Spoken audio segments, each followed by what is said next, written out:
दक्षिण भारत के विजयनगर में राजा कृष्णदेव राय का राज था।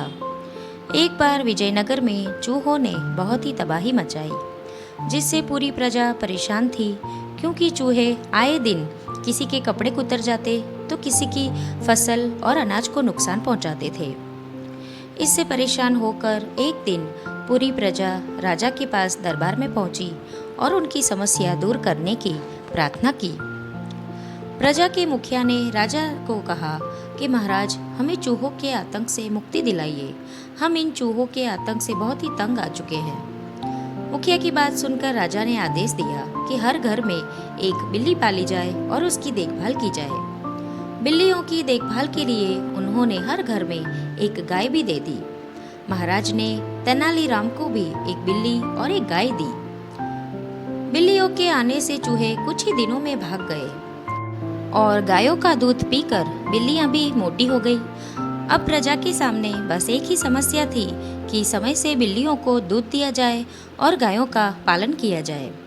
वहीं बिल्लियां दूध पीकर इतनी मोटी हो गई कि वो चलती फिरती तक नहीं थी। तेनालीराम की बिल्ली भी मोटी और सुस्त हो गई थी।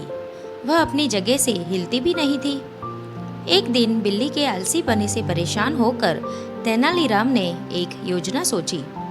उसने रोज की तरह बिल्ली के सामने दूध से भरा कटोरा रख दिया, लेकिन इस बार दूध बहुत ही गर्म था। उसे मुंह लगाते ही बिल्ली का मुंह जल गया और उसने दूध नहीं पिया। इस प्रकार कई दिन निकल गए, जिससे बिल्ली दुबली हो गई और भागने भी लगी। इसी बीच राजा कृष्णदेव ने सभा में बिल्लियों का निरीक्षण करने का ऐलान कर दिया और एक दिन तय किया कि पूरी प्रजा को अपनी अपनी बिल्लियां दरबार में लाने का आदेश दिया। सभी की बिल्लियां बहुत ही मोटी हो गई थी, लेकिन तेनालीराम की बिल्ली बहुत ही दुबली थी। राजा ने इसका कारण पूछा तो उसने कहा कि मेरी बिल्ली ने दूध पीना छोड़ दिया है। राजा ने इस बात को नहीं माना और उन्होंने एक सेवक से दूध का कटोरा मंगवाया। दूध बिल्ली के सामने रखा। दूध को देखते ही बिल्ली भाग खड़ी हुई। इस घटना को देखकर सभी दंग रह गए। राजा ने तेनालीराम से इसका राज जानना चाहा। तब तेनालीराम ने कहा, महाराज, अगर सेवक ही आलसी हो जाए तो उसका रहना मालिक पर बोझ बन जाता है। वैसे ही इन सभी बिल्लियों के साथ भी है। मैंने अपनी बिल्ली का आलस भगाने के लिए उसे गर्म दूध दिया, जिससे उसका मुंह जल गया और वह खुद से ही अपना भोजन तलाशने लगी। इससे यह ठंडा दूध देखकर भी भाग जाती है और अपना भोजन खुद ही तलाश करती है। धीरे धीरे यह चुस्त और तेज हो गई।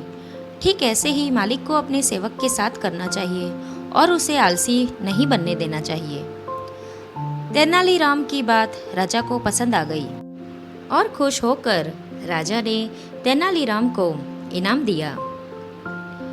इस कहानी से हमें यह सीख मिलती है कि हमें कभी भी किसी को इतना आराम नहीं देना चाहिए कि वह आलसी हो जाए, जैसे इस कहानी में बिल्ली के साथ हुआ।